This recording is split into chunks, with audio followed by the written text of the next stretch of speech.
Clinical उत्कृष्टता का एक बेहतर प्रदर्शन करते हुए फोर्टिस अस्पताल मोहाली ने पूरे उत्तर भारत में पहली बार एक दक्षिण अफ्रीकी डॉक्टर को ट्रांस रेडियल इंटरवेंशन में व्यवहारिक प्रशिक्षण प्रदान कर बड़ी सफलता प्राप्त की है। दक्षिण अफ्रीका के डॉक्टर जमील मूसा ने फोर्टिस अस्पताल मोहाली में इस प्रशिक्षण को प्राप्त किया। इस मौके पर मोहाली फोर्टिस हॉस्पिटल के कार्डियोलॉजी विभाग के डायरेक्टर डॉक्टर राकेश के जसवाल से खास बातचीत की। नेशनल बस के न्यूज एडिटर रमनीक मोंगिया ने और नई तकनीक के बारे में जानकारी भी हासिल की। वही प्रशिक्षण लेने वाले डॉक्टर जमील मूसा ने कहा कि उन्हें बेहद ही बेहतरीन तरीके से सिखाया गया और वो डॉक्टर राकेश के धन्यवादी हैं।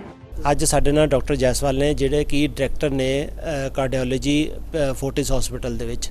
ਉਹਨਾਂ ਨੇ ਅੱਜ ਇੱਕ ਪ੍ਰੈਸ ਕਾਨਫਰੰਸ ਕੀਤੀ ਹੈ ਔਰ ਪ੍ਰੈਸ ਕਾਨਫਰੰਸ ਦਾ ਇੱਕ ਵੱਡਾ ਕਾਰਨ ਇਹ ਹੈ ਵੀ ਸਾਊਥ ਅਫਰੀਕਾ ਤੋਂ ਡਾਕਟਰ ਮੋਜ਼ਾ ਆਏ ਨੇ ਜਿਨ੍ਹਾਂ ਨੇ ਇਹਨਾਂ ਕੋਲੋਂ ਟ੍ਰੇਨਿੰਗ ਲਈ ਹੈ ਔਰ ਟ੍ਰੇਨਿੰਗ ਲੈ ਕੇ ਉੱਥੇ ਵਾਪਸ ਜਾ ਰਹੇ ਨੇ।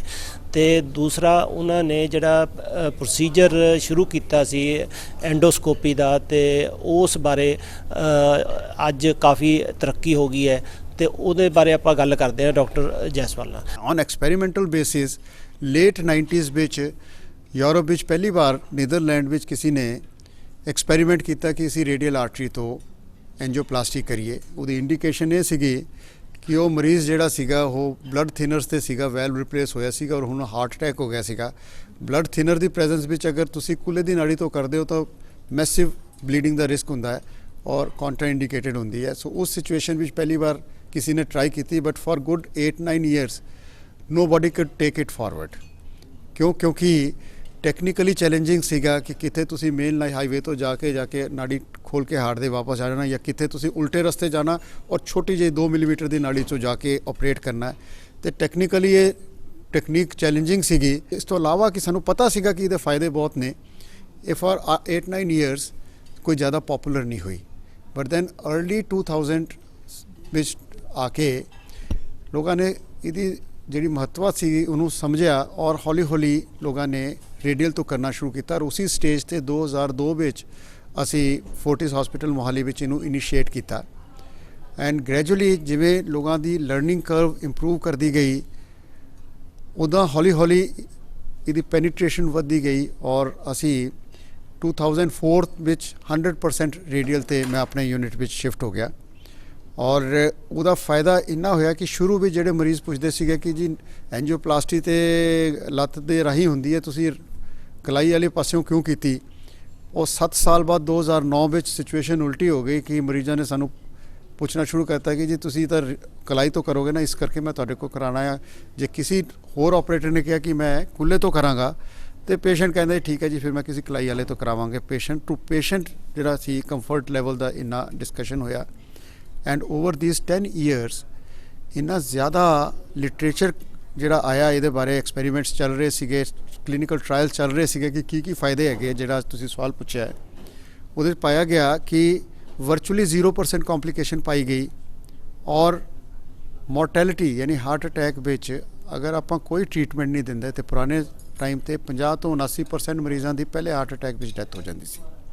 ਹੌਲੀ ਹੌਲੀ ਜਿੱਦਾਂ ਸਾਡਾ ਮੈਡੀਕਲ ਟ੍ਰੀਟਮੈਂਟ ਇਵੋਲਵ ਹੋਇਆ 15-20% ਲੋਕਾਂ ਦੀ ਡੈਥ ਹੋਣੀ ਸ਼ੁਰੂ ਹੋਈ ਪਹਿਲੇ ਹਾਰਟ ਅਟੈਕ ਤੋਂ ਬਾਅਦ।